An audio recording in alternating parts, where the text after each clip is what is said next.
साथियों, आज हम आपका ध्यान इस तरफ दिलाएंगे कि जब हर 5 सालों में भारत में आम चुनाव होता है, चाहे विधानसभा का चुनाव हो या संसद का। साथियों, हम लालच में आते हैं, लोभ में आते हैं और मुफ्त का माल, उसकी जब मुझे आशा होती है, कोई राजनीतिक दल उसका लोभ पैदा करता है तो हम उसको वोट दे देते हैं। और साथियों, ऐसे मुफ्त का माल लुटाने वाले राजनीतिक दल को अपना हित समझकर जब हम वोट दे देते हैं तो एक दिन आता है कि वही मतदान, वोट और उस राजनीतिक दल को सत्ता सौंपने के कारण हम अपनी बर्बादी करा लेते हैं। साथियों, आजकल आप लंका के हालात देख लें। भुखमरी, बदहाली, तंगहाली इन सब से गुजर रहा है, जिसकी आप भारत में बैठकर कल्पना भी नहीं कर सकते। अगर आप समाचार पढ़ते हैं, देखते हैं तो आपको इस बात का अंदाजा होगा। साथियों, आज एक मॉडल प्रस्तुत किया गया है, जगह जगह विज्ञापन आप देख रहे होंगे, उसका नाम है केजरी मॉडल। और साथियों, इन्हीं केजरी का जो मॉडल है, उसके कारण जो भारत का एक राज्य है पंजाब, वो श्रीलंका जैसी बदहाली की ओर चल पड़ा है। शायद आगे आने वाले सालों में इसका आपको अंदाजा भी हो जाएगा। साथियों, दरअसल हम बात पहले करते हैं श्रीलंका की, ताकि आपको स्थिति का कुछ अंदाजा हो जाए। दरअसल श्रीलंका के दिवालिया होने के कई कारण हैं। मसलन कोरोना के कारण जो उनकी इनकम का, उनकी आमदनी का मुख्य जरिया था, वो था टूरिज्म। और कोरोना के कारण ये आमदनी का जरिया चरमरा गया। साथियों, लंका ने जो फर्टिलाइजर था उस पर रोक लगा दी और देसी फर्टिलाइजर का फरमान सुना दिया। अचानक इस परिवर्तन से वहां का जो खाद्य उत्पादन था वो भारी मात्रा में घट गया, गिर गया। साथियों, उसने पैसे के लिए, साधन के लिए चीन से महंगे और कड़ी शर्तों पर कर्जा भी लिया ताकि वो काम चला सके। इसलिए उस पर कर्ज का बोझ और उस पर ब्याज का बोझ भी बढ़ गया। साथियों, सरकार में भाई भतीजावाद को बढ़ावा मिला। वहां का जो राजपक्षे परिवार है, उसके हाथ में ही कैबिनेट का 2/3 बजट आ गया। लेकिन साथियों, श्रीलंका के दिवालिया होने के पीछे जो सबसे बड़ा कारण है वो है आर्थिक संकट होने के बाद भी सरकार का कर्ज लेकर लोक लुभावन नीतियों की, जो मुफ्त की, फ्री की जो स्कीम थी, उस पर पैसा लुटाना। साथियों, श्रीलंका की सरकार आर्थिक संकट झेल रही थी, फिर भी करीब कर्ज लेकर 10 लोक लुभावन वादों की सवारी करते हुए 2020 में 2/3 बहुमत के साथ ये राजपक्षे सरकार जो बनी थी, जिसके बाद इकोनॉमिक एक्सपर्ट ने भी सरकार को सुधारों पर फोकस करने को कहा था, लेकिन राजपक्षे सरकार थी, उसने अपने पार्टी के करीब 10 लोक लुभावन मुफ्त के जो वादे थे उनको लागू करना शुरू कर दिया। एक रिपोर्ट कहती है कि लंका की ही राय पर, जो लंका का रास्ता है, उसी रास्ते पर भारत के कई राज्य चल रहे हैं, जिनमें पंजाब, राजस्थान, पश्चिम बंगाल, दिल्ली, आंध्र प्रदेश, तेलंगाना और छत्तीसगढ़ समेत कई राज्य की जो स्थिति है वो श्रीलंका से भी बदतर है।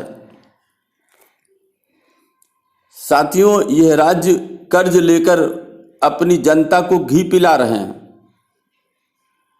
लेकिन शायद जनता को पता नहीं है कि इसका परिणाम क्या होगा। जैसे श्रीलंका की थी, उससे भी बदतर हालत इन राज्यों की हो सकती है। लेकिन साथियों, उसके बाद भी वोट के लालच के लिए मुफ्त बांटना श्रीलंका की तरह सत्ता हथियाने का शॉर्टकट बन गया है। जो गाज गिरेगी साथियों इन नेताओं पर, इन राजनीतिक दलों पर जिन्होंने इस तरह सत्ता हथियाई, इन पर नहीं गिरेगी बल्कि आम जनता पर गिरेगी। इसका खामियाजा उसे ही उठाना होगा। और साथियों, फ्री बीस का ही नतीजा है कि भारत के इन कई राज्यों पर कर्ज का बोझ कई गुना बढ़ चुका है। इनकी अर्थव्यवस्था चरमरा चुकी है, लेकिन जनता सोई हुई है। साथियों, इन राज्यों के कर्ज और जो जीडीपी अनुपात है उसको देखें तो सबसे खस्ता हालत पंजाब का है। इसके बाद केरल और आंध्र प्रदेश का नंबर आता है।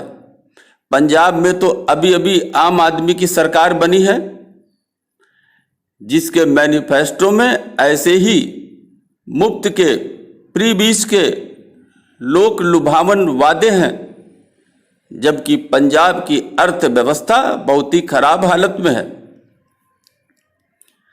साथियों, अभी पंजाब की जीडीपी 54,000 करोड़ है और कर्ज जीडीपी का जो अनुपात है वो 53 से भी ज़्यादा है।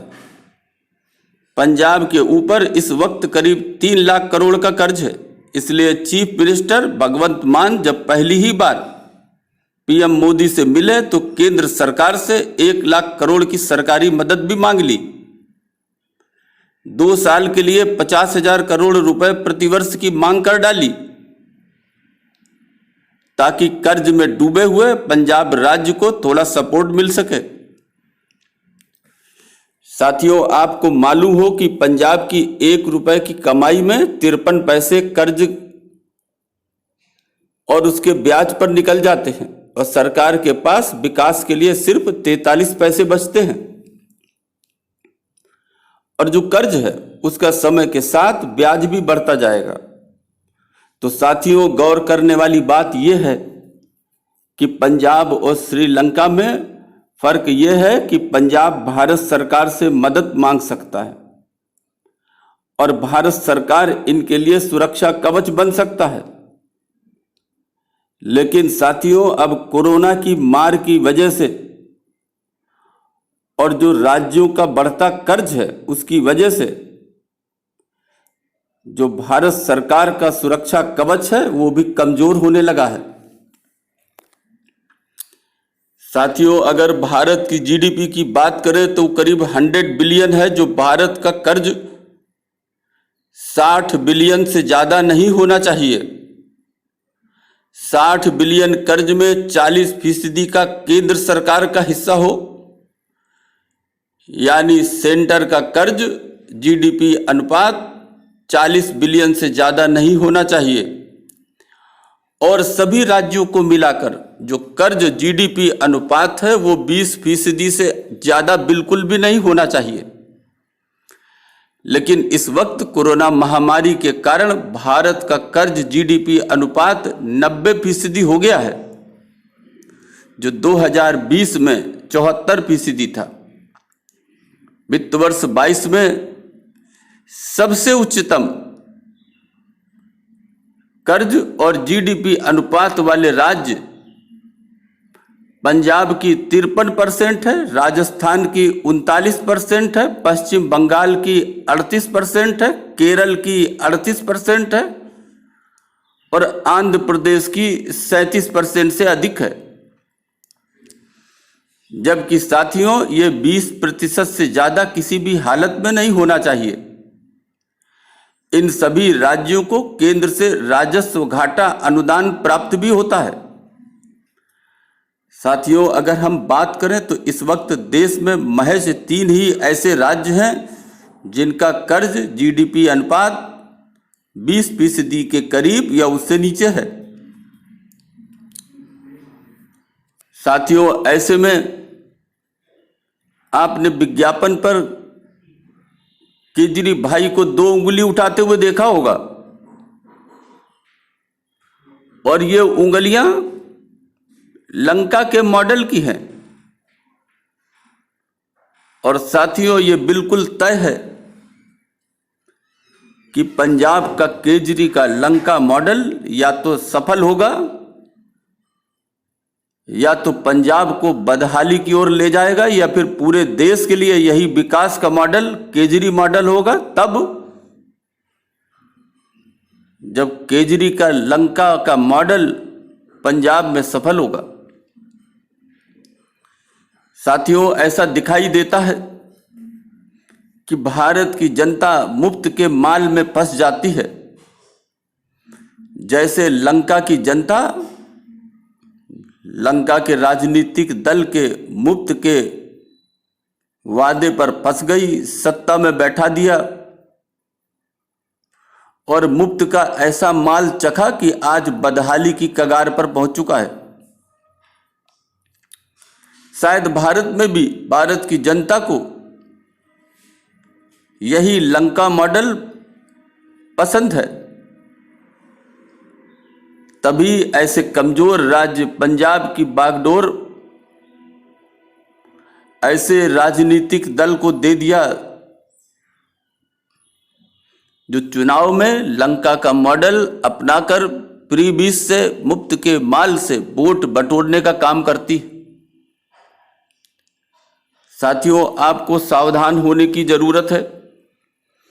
यदि आप पढ़े लिखे और शिक्षित हैं तो एक बार लंका और पंजाब इन दोनों की अर्थव्यवस्थाओं और इनकी योजनाओं की तुलना जरूर करें।